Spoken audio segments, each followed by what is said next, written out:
Shalom, shalom, graça e paz do nosso Deus e Pai, do nosso Senhor Jesus Cristo. Graças a Deus, mais um dia estamos aqui, para a honra e glória do Senhor. Queria agradecer a todos os irmãos que curtiram, compartilharam o último vídeo. Eu me sinto muito grata a Deus porque Ele tem nos usado como instrumento, para fazer a vontade dEle, para semear a palavra, para também falar palavras de exortação, para admoestar, para a gente poder nos ajudar, ajudar-nos uns aos outros e também expandir o reino dele aqui na Terra. Então, para começar a nossa conversa de hoje, queria primeiro agradecer ao nosso Criador, Deus e Pai, pelo fôlego de vida, pela vida de vocês que estão aqui comigo. Queria agradecer também pelo carinho que eu tenho recebido de todas vocês. Isso é muito importante para mim. É muito importante para que eu também consiga permanecer ministrando. Então, hoje nós vamos falar a respeito da santificação. Vocês vão relembrar que no último vídeo que eu gravei, nós estávamos falando a respeito de Provérbios, capítulo 4, versículo 23, que fala sobre a importância de guardarmos o nosso coração, porque dele procedem as fontes da vida. Então, hoje, como nós vamos mencionar, vamos estudar sobre a santificação, eu vou iniciar mencionando Lucas, capítulo 1, lá no versículo 74, que fala o seguinte: de nos conceder que, libertados da mão dos nossos inimigos, possamos servir ao Senhor sem medo, em santidade e justiça perante Ele todos os dias da nossa vida. Então, essa palavra está em Lucas, capítulo 1, versículos 74 e 75. E eu vou repetir: para que possamos servi-lo sem medo. Então, a gente não precisa ter medo de servir ao Senhor, só para contextualizar, nessa passagem, Zacarias ele ficou cheio do Espírito Santo, e aí ele começa dizendo: bendito seja o Senhor, Deus de Israel, porque tem visitado e redimido o seu povo. Então, naquele momento em que ele recebeu a visita do Espírito Santo, ele também recebeu essas revelações, e nesse momento, nesse contexto, ele fala que possamos servi-lo sem medo, em santidade e justiça perante Ele, porque a gente sabe que Deus é justiça, Deus é amor, mas Ele também é justiça.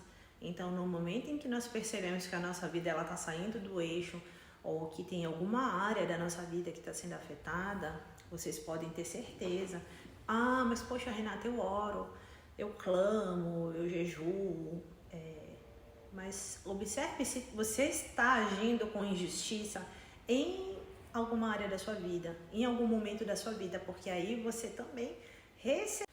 Então, como eu estava falando para vocês, voltei. Então, se vocês estão vivendo uma vida torta, mas ainda assim, na cabeça de vocês acham que vocês estão andando em santidade, mas vocês estão fazendo coisas conscientemente, sabendo que está errado, ou vocês estão enganando alguém, ou vocês estão... Enfim, qualquer coisa que... Você sabe, no seu íntimo, você sempre sabe quando você está fazendo uma coisa errada, na verdade. Então, se você sabe que você está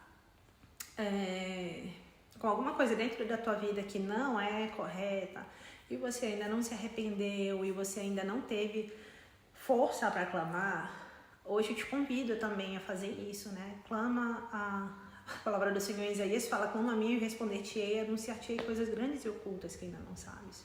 O nosso Senhor Jesus também, Ele tem poder para a libertação. Clame o nome dEle, o nome do nosso Senhor, Yeshua, o nosso Senhor Jesus Cristo, e Ele pode te libertar. Então, voltando à questão da santidade, por que Ele nos convida à santidade, à separação? Erroneamente, muitas pessoas, eu vou falar do povo brasileiro porque eu sou brasileira, o brasileiro tem uma ideia muito equivocada de santidade.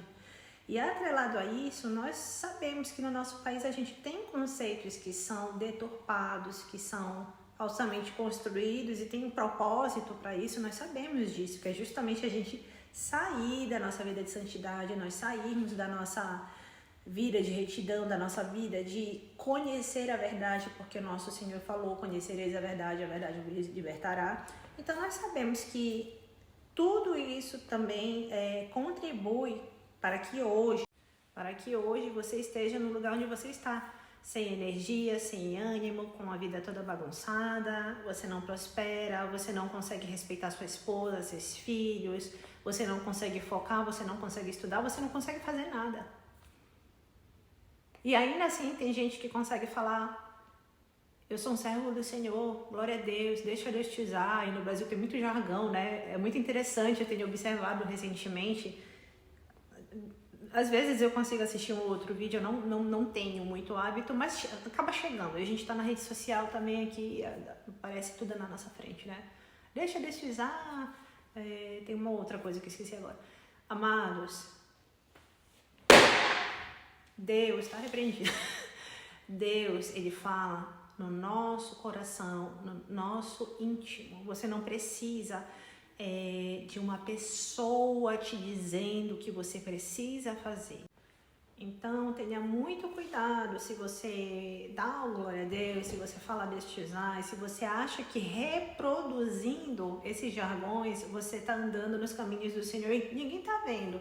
Você enganando, você traindo a sua mulher, você enganando os outros, você fazendo coisa errada, porque Deus, ele não dorme. Então, não adianta a gente achar que pegando o atalho ninguém vai saber, porque não só as pessoas fatalmente saberão, mas o único que vai pagar o preço dessa má atitude, dessa má inclinação da carne que não foi controlada é você.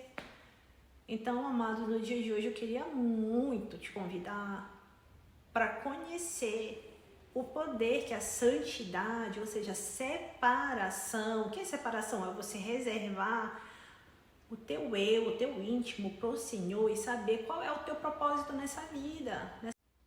Coloquei aí para vocês essa passagem de Gálatas que fala, né? Cuidado, de Deus não se zomba. Aquilo que o homem semear, ele também colherá. Então, eu acredito que um dos motivos pelo qual eu comecei a sentir esse desejo muito forte, primeiro, de estreitar meu relacionamento com o Senhor, e segundo, de ajudar pessoas, como eu tenho procurado fazer usando essa ferramenta, é porque um dia eu já estive nesse lugar de, mesmo conhecendo Deus, desde a minha infância, mesmo sabendo que Deus existe, mesmo sabendo que nosso Senhor Jesus Cristo morreu por nós, eu não tinha nenhum conhecimento das Sagradas Escrituras e do poder que a leitura e seguir os mandamentos poderia operar na minha vida. Não só na minha vida, mas impactar na vida de todo mundo ao meu redor. Né? É um poder muito grande, é algo que também assusta. Não é à toa que nas Sagradas Escrituras, por muitas vezes é repetida a palavra não temas. É claro que a gente tem medo daqueles que nos perseguem, é claro que a gente tem medo de situações do nosso dia a dia que às vezes tiram a nossa paz. Mas, sobretudo, amados, que o nosso temor real seja de Deus, né? Servir a Ele com temor e tremor. Porque se Ele te chama, estou falando agora aqui com quem já foi chamado e com quem sente que está sendo chamado. Mas você que também não sente que está sendo chamado e quem nem foi chamado, você também é bem-vindo aqui. Vocês todos são bem-vindos, mas eu estou falando agora com pessoas que querem entender o que a santidade significa na vida de alguém que não quer mais viver a vida que está vivendo. Uma vida de fracasso, uma vida de atraso, uma vida... Não quer mais viver uma vida de escravidão. Então eu trouxe para vocês o primeiro capítulo de Lucas, versículos 74 em diante, mas eu aconselho que vocês leiam toda essa passagem. Eu acredito que esteja a partir de 70, por aí, em diante, quando ele fala: bendito és tu, ó Senhor, Deus de Israel. Também sugiro que vocês façam pesquisas a respeito de santificação, sobre jejum, oração, consagração e de que maneira que se impacta na vida daquelas pessoas que precisam sair. Eu não sei se você está com enfermidade, eu não sei se você está com problema financeiro, eu não sei se você está com problema conjugal, eu não sei se você está com problema com seus filhos, com seus familiares, mas saiba que pela tua consagração e pela tua santificação, milagres podem acontecer na vida daquelas pessoas que você ama, creia. Então é isso, cuide da tua alimentação, cuida da tua saúde mental, espiritual, física. Vai caminhar, vai dormir cedo, vai acordar cedo. Se você dorme tarde porque você está orando, continua dormindo tarde, mas descansa mesmo assim. Descansa o suficiente para você não ficar também sobrecarregado. Coloca teu pé na terra, vai caminhar na areia, vai, sabe, recarregar as baterias de energias, literalmente. Isso é terapêutico, colocar o pé no chão, sabe, colocar o pé na lama. Vai brincar, vai mexer com terra, vai fazer jardinagem. Façam coisas que te dão também prazer. E que de alguma maneira, enquanto você está ali relaxando, fazendo aquilo, você está sentindo a presença de Deus. Você está sentindo a presença do Espírito Santo no teu templo, que o teu corpo é templo sagrado de Deus, né? Para de fumar, para de beber, para de falar bobagem, palavrão, para de assistir pornografia. Você que é viciado em fazer coisa errada, para hoje. Tenta parar. E lembrem-se que cada testemunho, vocês são testemunhos vivos, né, dos milagres que Deus ainda pode operar na nossa vida. Lembra que cada testemunho, que também é uma ordenança do Senhor, em várias passagens, em Salmos, em toda a Bíblia, é mencionado, né, que quando nós somos alcançados, para que nós possamos, venhamos dar testemunho das tuas obras, porque Deus é que governa sobre tudo e todos, né? Ele é dono do ouro, ele é o dono da prata, tudo é por ele, para ele e por ele. Tudo é dele, para ele e por ele. Eu dei uma engatada aqui, eu fiquei pensando, eu acho que eu falei alguma coisa errada. Enfim, tá corrigido, tá perdoado. Então é isso, amados. Lá em Isaías 45 também tá falando, né, que todo joelho se dobrará e toda língua proclamará que o Senhor é Deus. Então, no final de Isaías, livro de Isaías 45, o livro todo de Isaías é muito bonito, mas Isaías 45 é um livro muito bonito. Né, livro dos profetas, eu recomendo aos irmãos. Nunca pensei que um dia eu fosse, né, falar com essa alegria, com esse entusiasmo, glória a Deus por isso, né? Que Deus continue abençoando a minha vida e a tua vida também. E lembre-se que está escrito de que nem só de pão viverá o homem, mas de toda palavra que sai da boca de Deus. Que Deus te abençoe grandemente, sua família e seus projetos. Consagra o seu caminho ao Senhor, confia nele e tudo ele fará. Tchau, tchau.